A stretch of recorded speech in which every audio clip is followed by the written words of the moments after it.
Assalamualaikum warahmatullahi wabarakatuh. Waalaikumsalam warahmatullahi wabarakatuh. Alhamdulillahirabbil alamin. Alladzi khalaqal mauta wal hayata liyabluwakum ayyukum ahsanu amala. Asyhadu an la ilaha illallah wahdahu la syarika lah wa asyhadu anna Muhammadan abduhu wa rasuluhu la nabiyya ba'dah. Puji dan syukur senantiasa kita panjatkan kehadirat Allah Subhanahu wa taala yang telah memberikan nikmat dan karunia-Nya kepada kita semua, terutama nikmat iman, nikmat Islam, dan nikmat sehat, sehingga kita bisa hadir di tempat ini dalam acara kajian Islam Zuhur Indosat. Salawat dan salam semoga senantiasa tercurah kepada junjungan kita Nabi besar Muhammad Sallallahu Alaihi Wasallam, pada keluarga, sahabat, dan seluruh pengikutnya yang setia, dan insyaallah termasuk kita juga di dalamnya. Baiklah hadirin yang dirahmati Allah, pada kesempatan siang hari ini kita akan mengambil tema tentang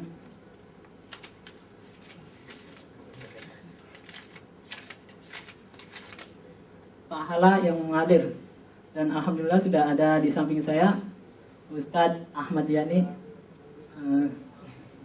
Baiklah, mari kita mulai kajian kali ini dan baca lafaz basmalah. Bismillahirrahmanirrahim. Untuk mempersingkat waktu, pada Ustadz kami persilahkan. Assalamualaikum warahmatullahi wabarakatuh. Waalaikumsalam. Alhamdulillahilladzi ja'alal mauta rahatan lil mu'minin. Asyhadu an la ilaha illallah wahdahu la syarikalah wa asyhadu anna Muhammadan abduhu wa rasuluh. Allahumma salli wa sallim wa barik ala nabiyyina Muhammadin wa ala alihi wa ashabihi ajma'in, amma ba'd. Jamaah sekalian yang saya hormati, salah satu yang kita sadari bahwa setiap kita pasti akan mencapai kematian. Tidak ada orang yang tidak akan mati. Karenanya saya suka mengatakan tidak penting kapan enaknya mati dan tidak penting di mana enaknya mati, tetapi yang penting adalah dalam keadaan bagaimana seharusnya kita mati, yaitu wala tamutunna illa wa antum muslimun. Jangan sampai kamu mati kecuali dalam keadaan tunduk patuh berserah diri kepada Allah. Kalau pembicaraan soal mati itu bukan berarti untuk 70 tahun ke atas. Yang muda-muda itu juga penting, mengingat membicarakan masalah kematian. Apalagi kejadian-kejadian di sekitar kita menunjukkan bahwa banyak orang yang mati dalam usia masih muda. Masih di bawah 40, di bawah 30. Itu banyak orang yang meninggal dalam usia muda. Pada kesempatan ini saya ingin mengingatkan bahwa mati itu saatnya mengakhiri amal. Jadi orang kalau sudah mati, berakhir sudah kesempatannya untuk beramal. Tetapi bukan berarti berakhir juga kesempatan untuk mendapatkan pahala. Nah, meskipun orang sudah mati, dia tidak lagi dituntut beramal, tapi dia masih bisa mendapatkan pahala. Inilah namanya pahala yang mengalir. Orangnya sudah mati, tapi dia masih bisa mendapatkan pahala yang mengalir. Kalau urusan uang biasanya apa tuh? Udah nggak kerja tapi masih dapat duit. Nah, pensiun. Kenapa orang dapat pensiun? Dapat uang pensiunan? Karena dulunya kerja sebagai pegawai. Kalau dulu dia nggak jadi pegawai negeri misalnya, seperti saya bukan pegawai negeri, maka saya nggak dapat uang pensiunan. Meskipun begitu, ada negara yang memberikan uang pensiunan kepada setiap orang yang berusia pensiun. di Australia misalnya, Ramadan yang lalu saya ke sana dalam rangka dakwah. Salah satu yang diceritakan kepada saya adalah kalau orang sudah mencapai usia 65, maka orang itu dinyatakan pensiun dan dia mendapatkan uang pensiunan. Meskipun dulunya dia dagang, dulunya dia bukan pegawai negeri atau bukan pegawai swasta, tapi dia dulunya orang dagang, dia tetap dapat uang pensiunan. Kenapa? Karena dulu waktu dia dagang dia juga bayar pajak. Waktu dia berusaha dia juga bayar pajak. Nah, itu nanti dikembalikan pajak itu dalam bentuk pensiunan. Baik. Nah, sekarang ada pahala yang bisa terus kita dapatkan meskipun kita sudah mati, tidak lagi beramal. Pada kesempatan ini ingin saya sampaikan satu hadis dari Rasulullah Sallallahu Alaihi Wasallam. Rasulullah menyatakan, arba'un tajri ujurahum ba'dal maut. Ada 4 hal yang pahalanya terus mengalir meskipun orang itu sudah mati. Ini hadis riwayat Ahmad dan Tabrani. Jadi ada 4 perkara. Tapi orang ada juga yang bilang jangan pakai kata perkara Ustaz, 4 hal saja. Karena di pengadilan 1 perkara aja susah menyelesaikannya. Ada 4 perkara, ada 4 hal yang kalau kita lakukan, yang kita capai, maka kita akan mendapatkan pahala yang terus mengalir ba'dal maut, sesudah mati. Yang pertama kata Rasulullah Sallallahu Alaihi Wasallam adalah man mata murabitan fi sabilillah. Orang yang mati pada saat dia lagi giat-giatnya, lagi terikat di jalan Allah. Mati pada saat dia berada di jalan Allah. Atau dengan kata lain, mati pada waktu dia sedang berjihad, mati pada waktu dia berjuang. Yang namanya jihad ini tidak hanya dalam bentuk perang secara fisik, karena tidak selalu ada perang secara fisik, tapi menyebarkan dan menegakkan agama Allah itu juga namanya jihad. Orang yang mati lagi giat-giatnya berjuang, itu orang matinya sangat mulia, sehingga kematiannya itu mengalirkan pahala baginya. Kok bisa begitu? Karena kalau dia mati itu memberi inspirasi bagi orang lain untuk berjuang seperti dia. Kalau dia mati, perjuangannya dilanjutkan, sehingga orang terdorong untuk melanjutkan perjuangan itu. Maka para sahabat sudah mencontohkan pada kita bagaimana mereka memiliki semangat yang begitu tinggi di dalam berjuang. Baik perjuangan secara fisik maupun perjuangan yang non fisik, dalam arti bukan perang, yaitu menyebarkan dan menegakkan agama Allah. Yang fisik misalnya, dulu di zaman Nabi ada seorang sahabat namanya Amr bin Jamuh. Amr bin Jamuh itu umurnya 70 tahun. Sebagai orang yang umurnya 70 tahun, dia sudah punya anak yang dewasa. Ada 4 orang anak laki-lakinya yang sudah dewasa. Ketika terjadi perang, maka dia mendaftarkan diri kepada Rasulullah SAW untuk ikut berperang. Ini 70 tahun umurnya, kakinya juga sudah pincang dengan sebab peperangan yang pernah diikutinya. Nah, ketika dia mendaftarkan diri, di situ ada anaknya. Amr bilang pada Rasul, "Ya Rasul, saya ikut perang." Kata anaknya, Bapak ini apa-apaan? Udah gak usah ikut perang. Cukup kami aja yang muda-muda."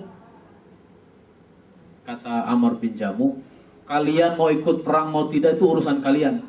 Saya mau ikut perang ya Rasul."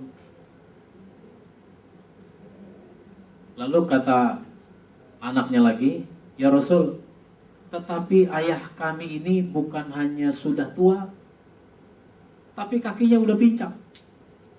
Jangan izinkan dia ikut perang ya Rasul."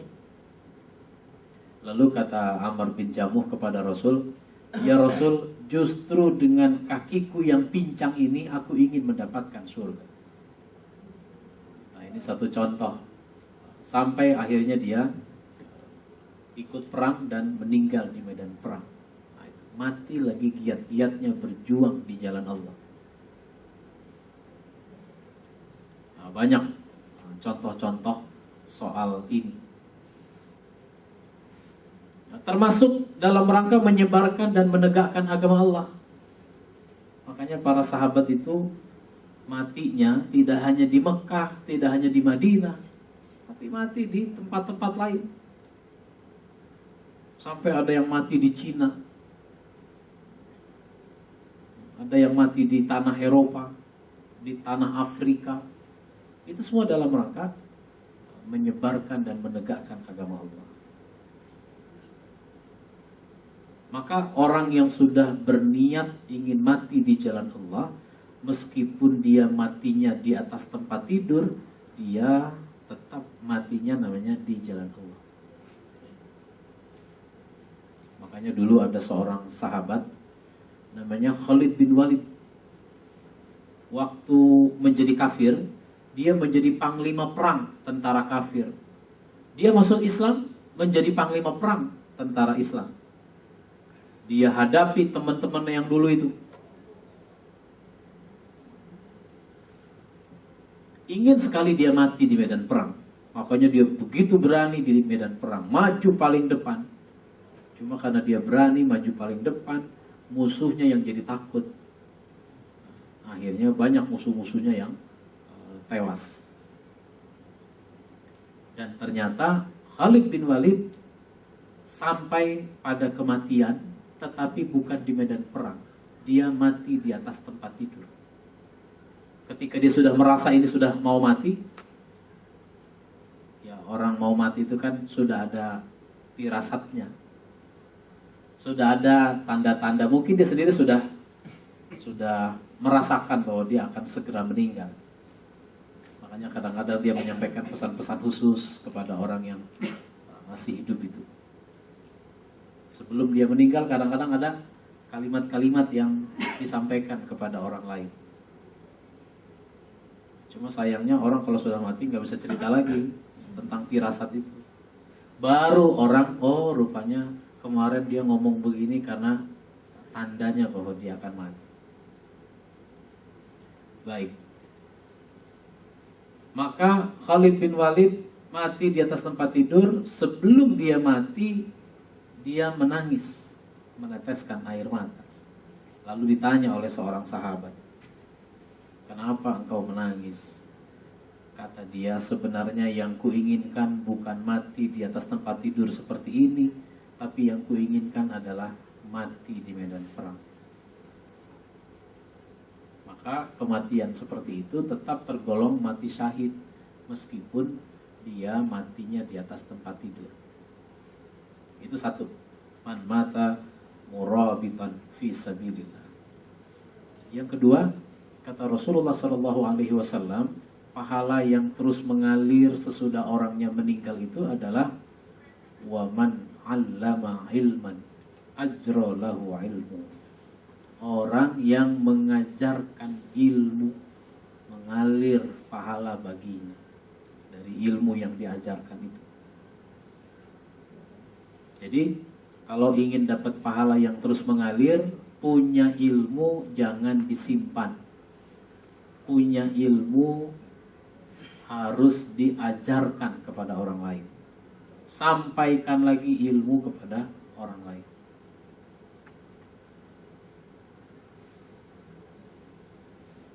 Saya nggak jadi guru Ustadz.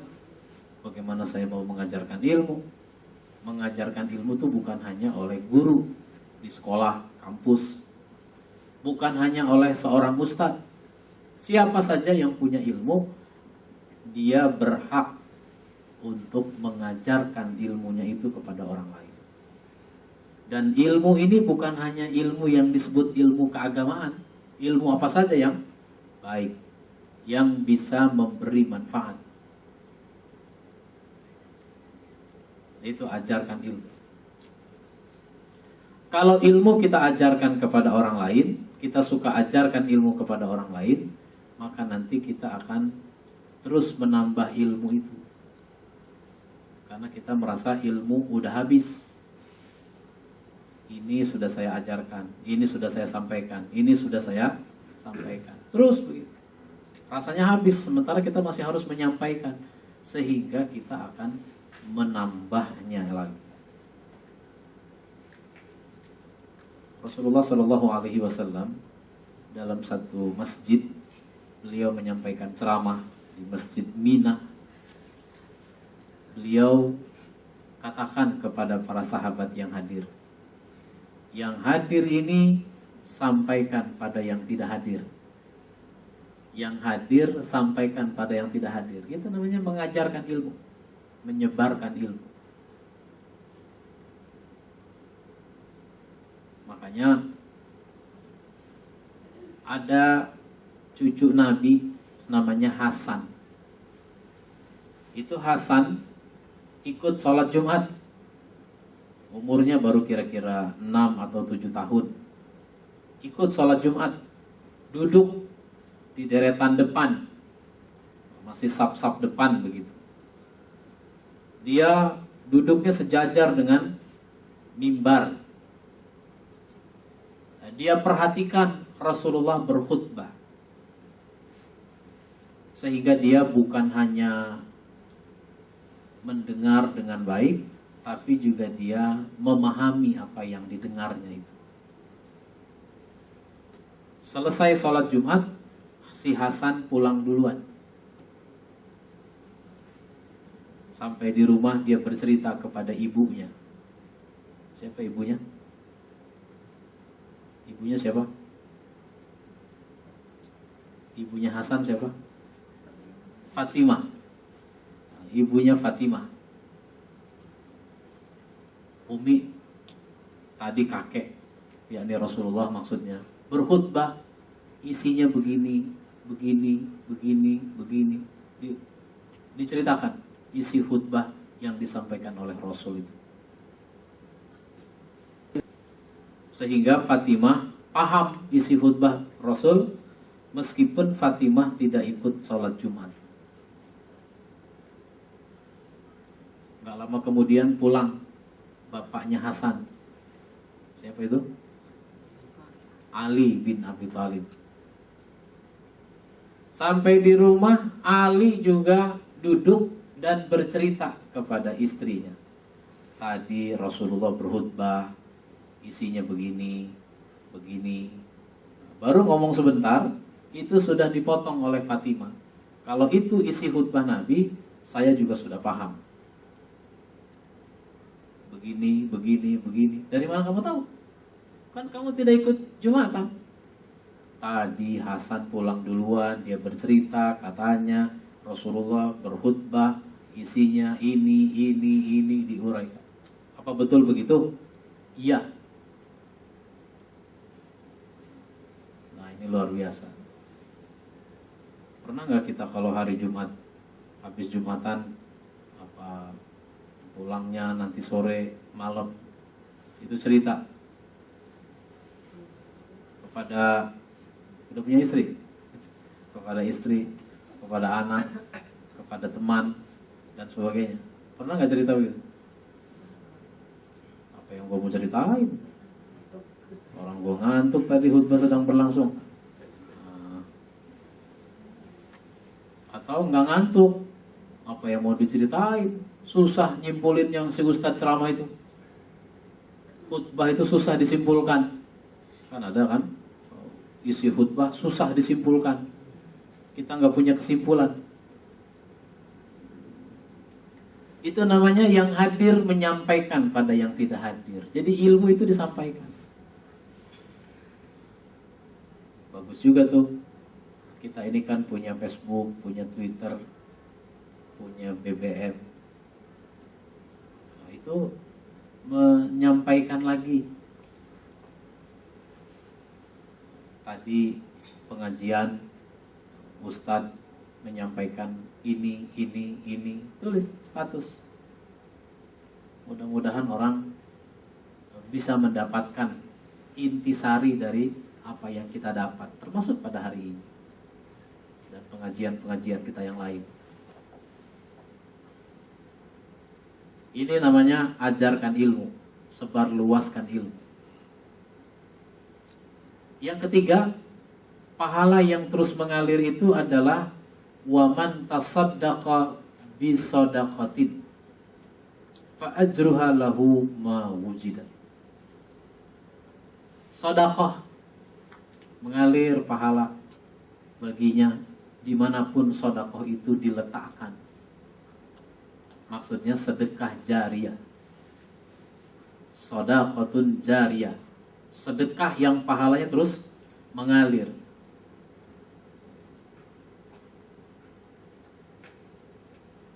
Atau sering disebut juga dengan wakaf. Jadi ada program wakaf. Itu yang namanya wakaf, enggak hanya berupa tanah.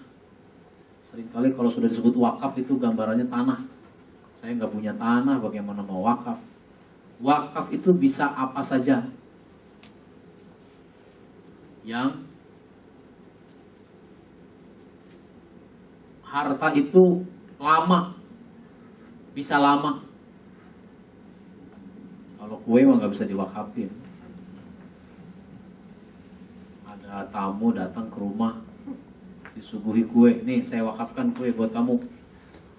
Nggak bisa diwakafkan kalau kue, kenapa? Besok juga udah basi, habis. Kalau wakaf itu yang langgeng, yang bertahan lama. Bisa kipas angin, dibeli, ditaruh di masjid, itu namanya wakaf. Jam dinding, oh masjid nggak ada jam dindingnya nih, beli, ini buat masjid, boleh. Tapi yang penting-penting, mewakafkan sesuatu itu yang penting, jangan yang tidak penting. Wah, ini masjid saya mau sumbang, saya mau wakafkan jam lonceng. Saya mau beli, harganya 11 juta. Buat apa? Jam lonceng, sayang-sayang. Yang penting jam, nggak harus jam lonceng. Karena kalau jam lonceng mahal. Sayang-sayang duit untuk sesuatu yang mahal. Padahal manfaatnya cuma untuk menunjukkan waktu. Kalau jam yang penting yang akur, nggak mesti yang mahal. Sebab ada juga orang lebih mengutamakan jam yang mahal.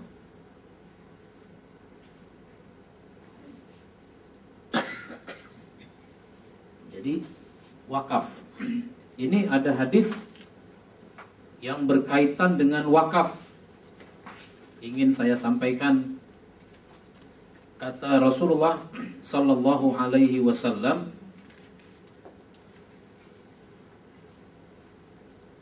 ada 7 amal yang pahalanya berlaku bagi hamba padahal ia sudah di dalam kubur sesudah dia meninggal. Sab'un yajri lil abdi ujurahunna wa huwa fi qabrihi ba'da mautihi, yaitu man 'allama ilman au ajra nahran au hafara bi'ran au gharasa nakhlan au bana masjidan au warrasa mushafan au taraka waladan yastaghfiru lahu ba'da mautihi 7 amal yang pahalanya berlaku bagi hamba padahal ia sudah di dalam kubur sesudah meninggal, yaitu orang yang mengajarkan ilmunya. Itu tadi sudah kita bahas.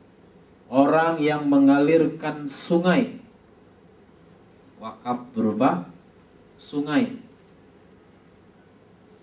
Orang yang menggali sumur, wakaf sumur, sehingga orang bisa mengambil airnya.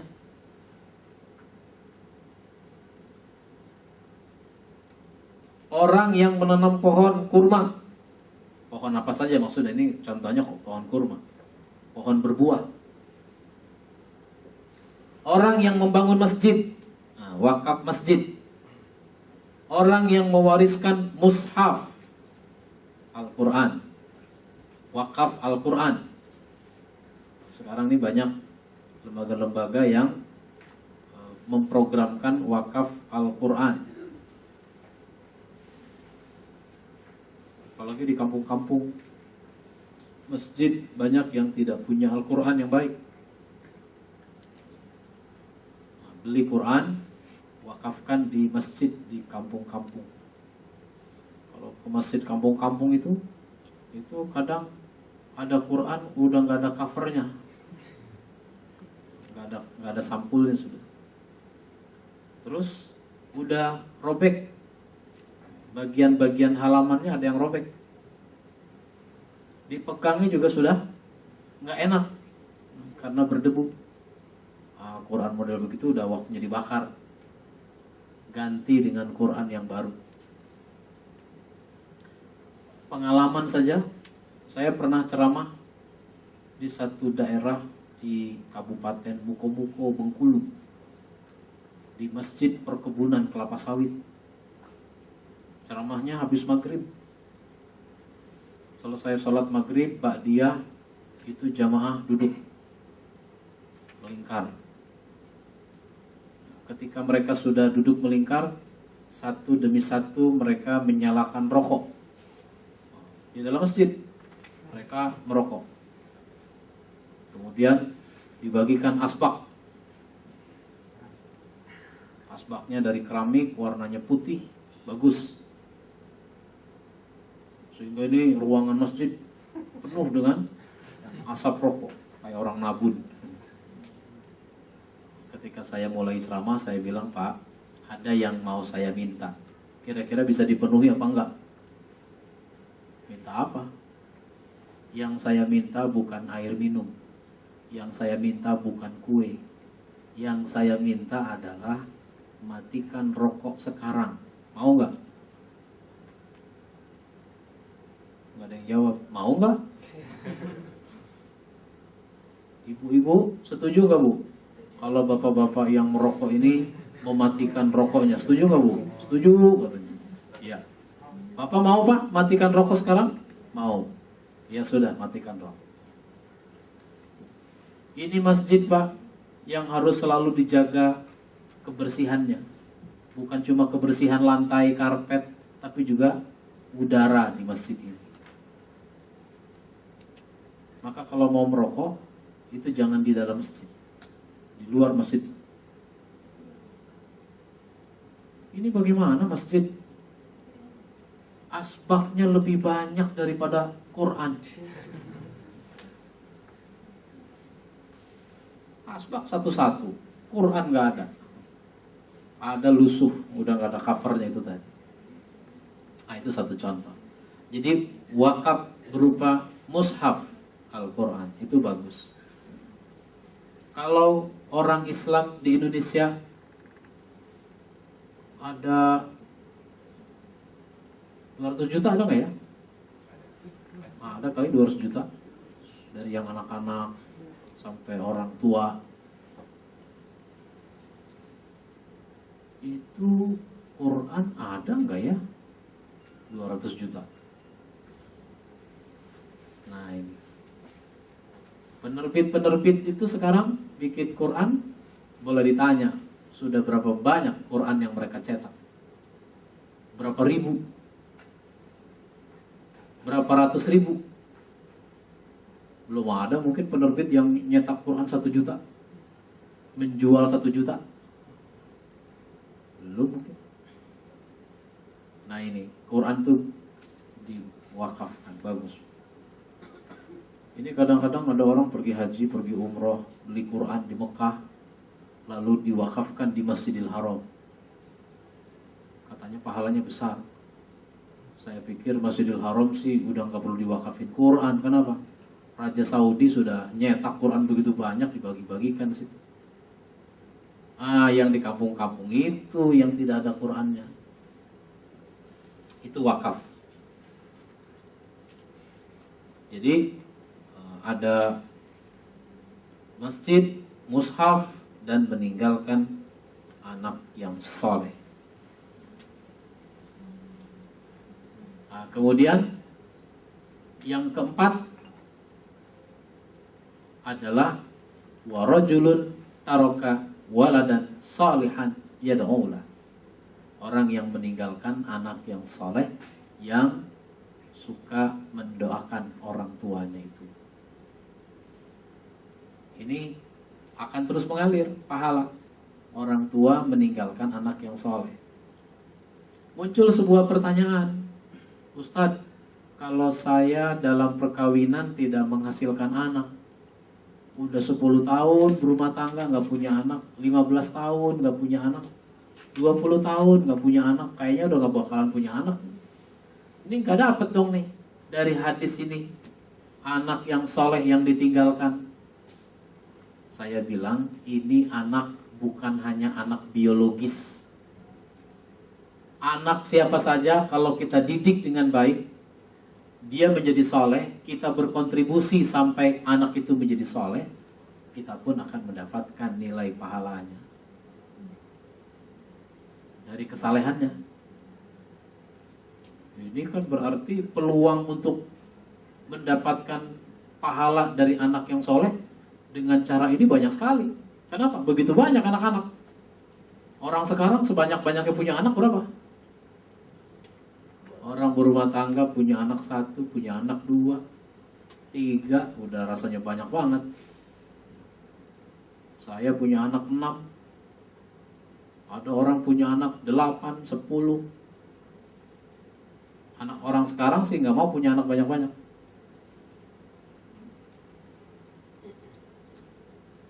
Makanya terus orang suka nanya, punya anak sampai 5 sampai 6 tuh repot apa enggak sih? Punya anak 1 juga saya bilang repot. Punya anak 1 repot, punya anak 2 repot, punya anak 6 repot, sama repotnya. Begitu. Jadi meninggalkan anak yang saleh. Jadi ini ada 4 yang disebutkan di dalam hadis ini, dan bersama dengan hadis yang tadi yang kedua saya sampaikan itu termasuk pahala yang mengalir adalah menanam pohon. Menanam pohon itu juga pahalanya mengalir. Apalagi pohonnya pohon berbuah, buahnya dimakan binatang, burung misalnya, buahnya dimakan orang, itu sedekah, mengalir pahala tuh selama pohon itu masih ada dan ada hasilnya. Nggak ada buahnya juga orang merasakan ademnya, penghijauan, air hujan bisa menyerap ke dalam tanah, itu juga mengalir pahala. Jadi itu namanya sedekah pohon, wakaf berupa pohon, itu mengalir pahala. Jangan berpikir hasil, tapi yang penting kerja. Seorang kakek umur 75 tahun lagi nanam bibit pohon mangga. Orang Betawi dipanggilnya engkong. Engkong, ngapain kong? Nanam bibit pohon mangga nih. Kira-kira berbuahnya berapa tahun lagi kong? Nggak tahu ya, 10 tahun kali, 15 tahun kali. Kira-kira engkong masih ada umur gak tuh? 10 tahun lagi? Enggak kali, udah mati. Kalau udah mati ngapain kong nanam pohon? Apa dia bilang? Ini buat anak cucu. Itu pohon berbuah, si engkong itu udah mati, anaknya makan, itu mangga, cucunya makan, itu tetangga-tetangganya makan. Wah, itu pahalanya mengalir. Burung juga makan, pahalanya mengalir. Bajing juga makan. Tahu bajing nggak? Itu juga. Itu mengalir pahalanya. Baik. Jadi dari hadis ini sudah ada 5 yang kita bahas. Ilmu, terus apa tadi? Mati di medan jihad, ilmu, wakaf, sedekah yang diwakafkan itu, anak soleh, terus tanam pohon. Itu yang kelima, tanam pohon. Baik, mungkin ada pertanyaan sampai di sini. Saya persilahkan, saya kembalikan ke pemandu acara. Atas tausiahnya, ada beberapa hal yang pahalanya terus mengalir setelah seseorang meninggal. Yang pertama, mati pada saat di jalan Allah, kemudian orang yang mengajarkan ilmu, kemudian sedekah jariah, dan anak soleh yang mendoakan. Baik, untuk ikhwan atau akhwatnya, jika ada pertanyaan kami persilahkan. Warahmatullahi wabarakatuh. Sedikit bertanya, Ted. Apakah di dalam Al-Quran atau hadis yang bisa mengatakan tanda-tanda kita akan mati gitu ya, Ted? Itu aja, Ted. Apakah ada tanda-tanda atau apa gitu yang bisa kita tahu kok ini akan tiba ajalnya gitu? Mungkin itu aja, Ted. Assalamualaikum warahmatullahi wabarakatuh.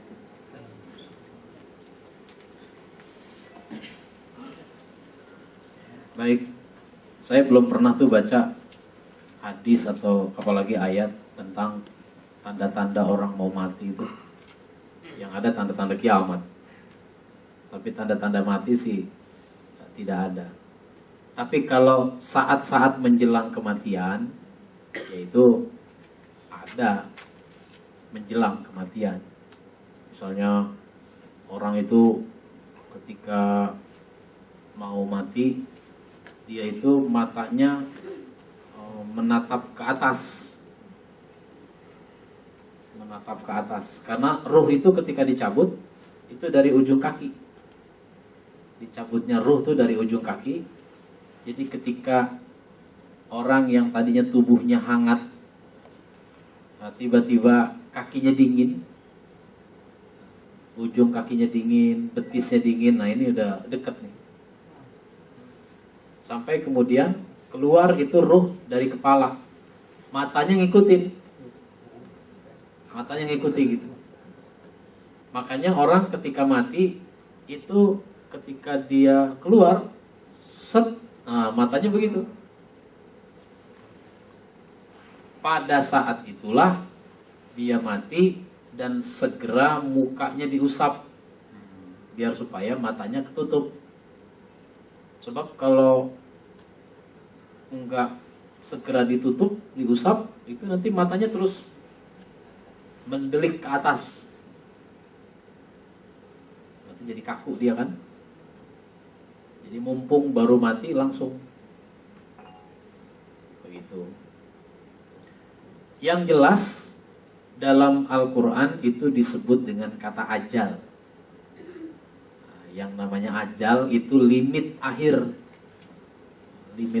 finish, itu ajal, finish. Cuma nggak ada yang tahu, ya, tidak ada orang yang tahu finishnya itu umur berapa, itu nggak ada yang tahu.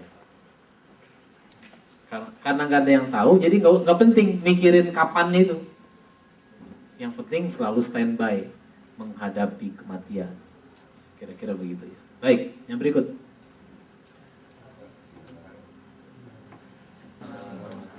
Kalau orang tua kita sudah meninggal, kita mau berkorban untuk dia masih bisa apa enggak? Terus yang kedua, karena ada kebiasaan di masyarakat memberikan bacaan Al-Quran yang pahalanya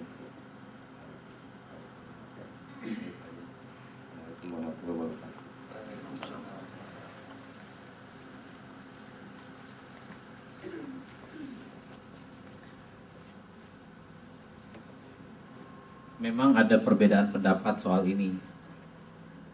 Hadis yang tadi menyebutkan bahwa ada hadis lain, misalnya hadis lain menyebutkan bahwa apabila iza mata ibnu adam in qata'a amaluhu illa min salasin.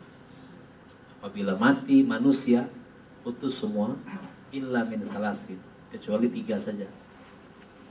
Shadaqah jariyah, itu tadi wakaf. Al-ilmu yuntafa'u bih, ilmu yang bermanfaat, yang dimanfaatkan. Au waladun saleh yad'ulah, anak soleh yang mendoakan. Dari hadis ini sudah nggak ada amal-amal lagi. Ada yang mengatakan begitu. Jadi soal mengirim pahala itu sudah tidak perlu lagi. Tapi setiap kebaikan yang dilakukan oleh seorang anak itu bapaknya, ibunya itu mendapatkan nilai dari kebaikan anaknya. Kenapa? Itu anak hasil didikan orang tuanya. Jadi nggak harus dikata juga, orang tua akan mendapatkan nilai kebaikan dari amal yang kita lakukan. Yang boleh, dan itu nggak ada perbedaan pendapat, itu berwakaf atas nama orang yang sudah meninggal. Bukan kurban, ya. Berwakaf atas nama orang yang sudah meninggal. Misalnya begini, orang tua sudah meninggal, lalu kita berwakaf atas namanya. Dulu ada sahabat mengatakan orang tuanya sudah meninggal, apa yang masih berguna? Kata Rasul, sumur. Jadi kalau kamu berwakaf sumur atas nama orang tuamu, itu nanti berguna baginya. Maka sahabat itu kemudian mewakafkan sumur yang airnya bisa dimanfaatkan oleh begitu banyak orang, mengalir pahala. Jadi lebih bagus berwakaf atas nama orang yang sudah meninggal. Yang bagus lagi sebelum meninggal udah berwakaf. Sebab dari amal sendiri itu lebih bagus, bukan dari amal orang lain. Baik, begitu. Nah, kalau orang tua sudah meninggal, yang harus kita lakukan adalah membayar utangnya. Baik utang kepada Allah maupun utang kepada manusia. Utang pada Allah itu misalnya puasa Ramadan 3 hari sakit, belum juga dibayar, dikodok, padahal sudah sembuh dari penyakitnya. Puasa anaknya 3 hari itu, anaknya 3 sehari-sehari boleh. Bayar utang puasa dengan puasa, bukan dengan fidyah. Fidyah itu kalau orang sudah tidak sanggup berpuasa karena tua atau punya penyakit yang menahun, stroke 15 tahun, kan ada. Nggak puasa 15 tahun, fidyah dia. Baik, terus utang kepada manusia. Maka ketika orang mati, keluarganya menyampaikan sambutan waktu mau sholat jenazah. Di antara isi sambutan itu adalah apabila almarhum punya utang dengan ini, keluarga akan menanggungnya. Jadi sekarang almarhum udah nggak punya utang, udah ditanggung sama keluarga. Kata tanggung itu penting, menanggung. Kalau cuma silakan berurusan sama keluarga, itu nggak selesai kalau begitu. Nah itu bayar utang.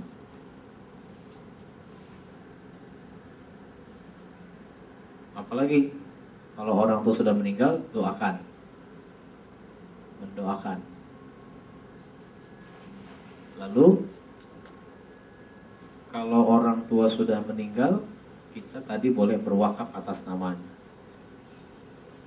Itu diantaranya. Baik, ada lagi?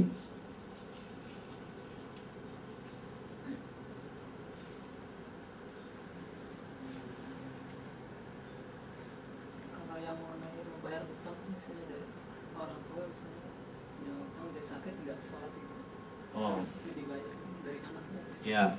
Ini pertanyaan, kalau orang tua sakit sampai nggak sholat dengan sebab sakit, apakah itu utang? Kalau itu bukannya utang, itu lalai. Selesaikannya dengan taubat. Karena orang sakit juga bisa sholat, kecuali kalau sakitnya koma, belum titik, baru koma. Kalau koma itu namanya dia hilang akal, hilang kesadarannya. Dia nggak ada kewajiban. Pada saat dia hilang kesadarannya nggak ada kewajiban. Jadi nggak dihitung utang. Kalau koma itu sama kayak orang tidur. Orang tidur kan nggak tahu apa-apa. Misalnya orang tidur karena terlalu capek, terlalu ngantuk, habis sholat maghrib tidur, misalnya. Nggak bangun lagi, mati.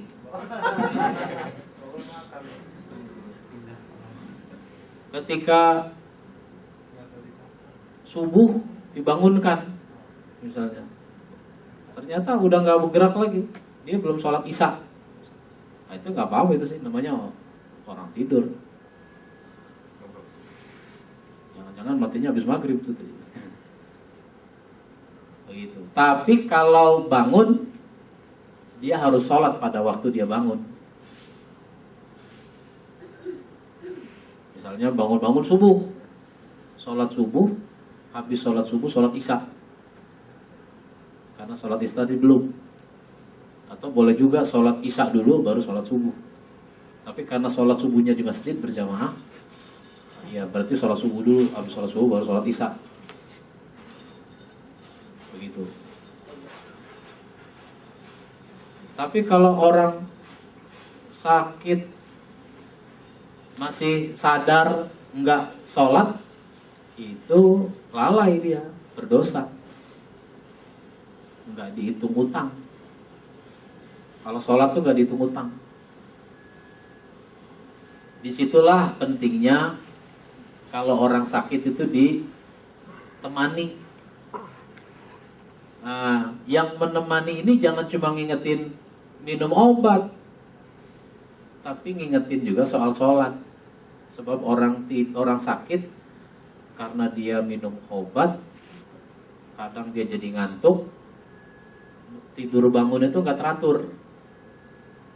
Maka pada waktu dia bangun diingatkan untuk sholat. Begitu. Ini kadang-kadang keluarganya cuma ngingetin minum obat, ngingetin makan, sholat nggak diingetin. Yang nungguin juga nggak sholat. Kadang-kadang yang nungguin nggak sholat juga. Baik. Ada lagi? Pak Ustadz, Ya. kalau dia dalam keadaan sakit, kemudian biasanya wudhu agak susah kan? Bisa dengan tayamum kan? Ya. Kalau orang sakit wudhunya susah, maka wudhunya diwudhukan oleh keluarganya tadi itu, yang nunggu itu. Bagaimana caranya mau wudhukan? Dilap aja, pakai lap handuk kecil itu, misalnya, dilap. Gak pakai kumur-kumur dong, ya enggak. Karena kumur-kumur kan tidak menjadi rukun di dalam wudhu.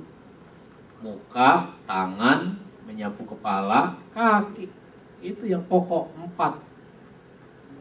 Niat pertama sama berurutan tertib itu. Rukun wudhu cuma 6. Orang sakit kan dia mandi. Mandinya gimana? Dilap. Dilap, perawat pagi-pagi dilap. Makanya jam besuk jam 11. Kenapa? Kalau jam 8 itu masih dibersihkan oleh perawat. Jam 9, jam 10 dokter periksa. Nanti jam 11 baru. Begitu. Jadi diwudukan caranya. Dilap cukup. Kalau dia nggak bisa bangun dari tempat tidur, ke kamar mandi, nggak apa-apa. Bagaimana kalau dia kencingnya itu terus saja mengalir? Makanya pakai apa itu? Ada kantong plastik itu. Ya itu sih nggak apa-apa, sesuatu yang tidak bisa dihindari. Begitu. Disitulah perlunya ada keluarga yang nunggu, diwudukan oleh anaknya, oleh istrinya. Begitu. Ada lagi? Ya. Terakhir. Jadi Pak Ustadz, kalau ini kan tadi mengenai pahala yang mengalir. Kalau kebalikannya dosa yang mengalir itu dikenal nggak di Islam? Iya. Iya. Dosa yang mengalir itu juga ada. Misalnya orang mengajarkan hal-hal yang bernilai dosa, lalu orang melakukannya. Orang itu berdosa, yang ngajari dia dosa juga. Orang bikin aturan yang tidak benar, orang jadi melakukan hal-hal yang tidak benar, itu juga berdosa. Dan orang yang bikin aturan itu juga mendapatkan dosa. Jadi apa-apa yang menyebabkan orang berdosa, maka orang yang menjadi penyebabnya itu juga akan mendapatkan nilai dosa. Dosa yang mengalir, royalti dosa. Ada royalti pahala, ada royalti dosa. Begitu. Nah, pahala mengalir itu juga bisa kita dapatkan dengan cara berdakwah. Kalau kita mendakwahkan kebaikan, mengalir pahala kebaikan dari amal orang yang melakukan kebaikan itu. Kalau kita mendakwahkan keburukan, mengalir dosa kepada orang yang mendakwahkan keburukan. Nah, itu begitu. Baik. Saya kembalikan ke pemandu acara. Dari saya cukup. Mudah-mudahan bermanfaat. Mohon maaf bila ada hal yang kurang berkenan. Insya Allah kita sambung pada kesempatan lain. Wassalamualaikum warahmatullahi wabarakatuh. Waalaikumsalam. Alhamdulillah, belum waktu juga. Mari kita tutup kajian kali ini dengan baca lafaz hamdalah. Alhamdulillahirabbil alamin. Istighfar, astaghfirullahalazim, dan doa penutup majelis. Subhanakallahumma bihamdika asyhadu an la ilaha illa anta astaghfiruka wa atubu ilaik. Wabillahi taufik wal hidayah. Wassalamualaikum warahmatullahi wabarakatuh. Waalaikumsalam.